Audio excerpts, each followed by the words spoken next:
Bonjour à tous, bienvenue dans Pour mieux comprendre. Aujourd'hui, nous allons nous intéresser à l'école artistique intercommunale de l'Ouest, le AIO. Pour cela, nous accueillons Madame Evelyne Mailly. Bonjour Madame Evelyne Mailly. Bonjour.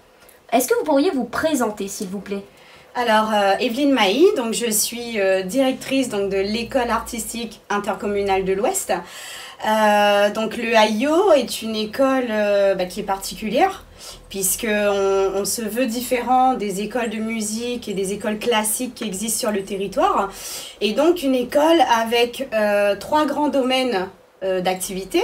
Donc on a l'art visuel, donc avec l'art plastique, le dessin et le graphe, la danse et le cirque. Donc danse, on retrouve du hip-hop, on retrouve de la danse contemporaine et de la danse intégrante également.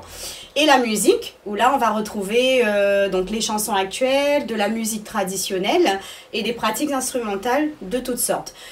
Et ce qui fait la particularité de cette école, c'est que sur ces disciplines, on travaille en pédagogie de projet et en pratique collective.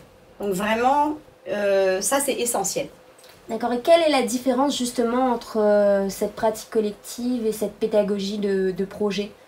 Alors en fait, on propose deux types de parcours, je dirais, donc le parcours et les ateliers. Donc dans le parcours, on va retrouver un atelier de pratique instrumentale et un atelier où les élèves vont travailler en groupe, donc pour mêler en fait les différentes disciplines et donc avoir des ateliers de groupe, donc des pratiques collectives. Ensuite, on propose également des ateliers individuels où là, enfin quand je dis individuel, c'est des ateliers sur une seule discipline telle que la danse, où là ils vont toujours se retrouver donc en pratique collective. On va retrouver du cirque également, de la batucada, du chant choral. Et donc ce sont des ateliers qui vont se tenir de manière hebdomadaire donc, dans différents endroits sur le territoire. Et on a également des ateliers mensuels. Cette année, donc, la thématique qui est proposée sur l'atelier mensuel, c'est l'atelier d'écriture. Donc voilà. Bien, du coup c'est très original. Hein, tout à fait. Et à qui s'adressent ces ateliers et ces parcours? Alors, on accueille vraiment tout public à partir de 8 ans, donc jusqu'aux adultes, en sachant que donc, ça s'adresse particulièrement aux gens du territoire de la côte ouest, donc du TCO, donc de la commune du Port, La Possession, donc Saint-Paul, Trois-Bassins et Saint-Leu, mais en fonction des disponibilités sur les ateliers en nombre de places, on peut tout de même accueillir les gens, enfin tout public. Donc voilà.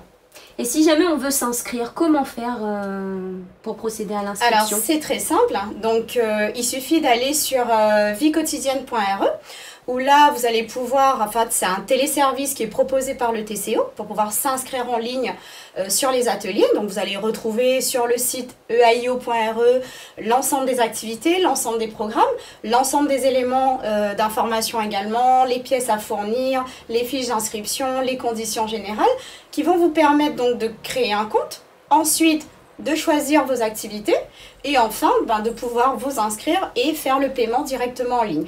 Alors pour ceux qui n'ont pas accès à l'informatique, il y a quand même la possibilité soit de prendre contact directement avec le AIO ou alors de télécharger la fiche d'inscription et de pouvoir le faire en version papier et de le déposer directement à l'EAIO. Donc voilà. Et à partir de quand est-ce qu'on peut s'inscrire?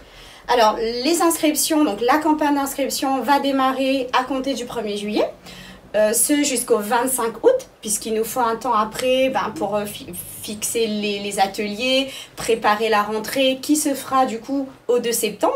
Donc, il y a toute cette période du 1er juillet jusqu'au 25 août où effectivement vous pouvez vous inscrire. Il y a différents tarifs proposés, quels sont-ils? Alors, on a une école qui a vocation vraiment à rendre accessible l'enseignement artistique sur le territoire. Donc, on a fait le choix avec les élus de mettre un tarif social, donc qui permettra en fait à l'ensemble des familles du territoire de pouvoir s'inscrire en fonction du quotient familial. Donc, on a un tarif fixe qui sont les frais d'inscription, donc qui sont de l'ordre de 40 € pour l'année. Ensuite, en fonction du quotient familial, le tarif en fonction de l'activité peut partir de 35 € annuels pour une famille jusqu'à 310 € pour les quotients les plus élevés. En sachant qu'il y a une petite option qui existe, donc l'option stage, donc pour les élèves de l'école qui souhaitent participer au stage pendant toute l'année, ils pourront rajouter 15 € pour pouvoir participer à l'ensemble des stages qui sont proposés toute l'année. D'accord. Et est-ce que vous faites des journées portes ouvertes ou des éléments de ce type pour faire connaître un petit peu l'école et faire connaître un petit peu les enseignements qui sont faits dans l'école? Alors oui, déjà cette année scolaire, on a fait une journée porte ouverte à l'ENA, à l'espace numérique et artistique qui se trouve à Trois-Bassins, parce qu'effectivement il est important, au-delà des mots, si on parle de batucada ou si on parle de danse contemporaine, c'est pas forcément lisible pour tout à chacun.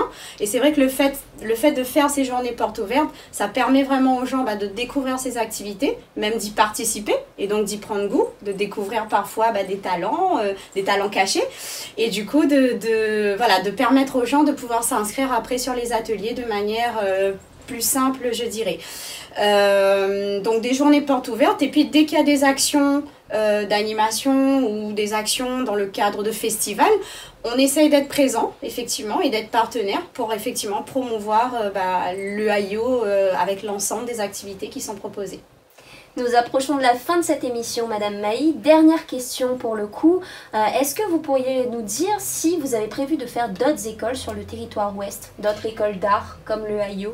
Alors, il faut savoir que l'école artistique intercommunale fonctionne en réseau aujourd'hui. Donc, on a plusieurs lieux, puisque rendre accessible, c'est aussi rendre accessible, comme je l'ai dit, de manière tarifaire, mais aussi de le rendre accessible de manière géographique. Donc on souhaite en tout cas s'implanter sur l'ensemble du territoire. Donc on travaille dans les maisons de quartier, on travaille dans les cases, on va travailler dans les tiers-lieux, dans les salles de danse. Donc c'est vraiment aussi être au plus proche de la population et amener l'enseignement artistique au plus près des gens. Donc j'ai envie de dire oui, on va se développer, donc on va aller à la recherche, je dirais, en travaillant en collaboration avec les communes pour avoir des nouveaux lieux sur le territoire.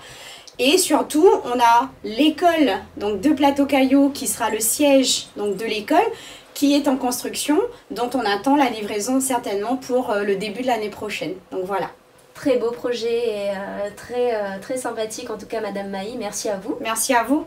Et merci à tous d'avoir suivi cette émission. N'hésitez pas à nous suivre sur les réseaux sociaux, Facebook, Twitter, Instagram, LinkedIn et YouTube. À très vite.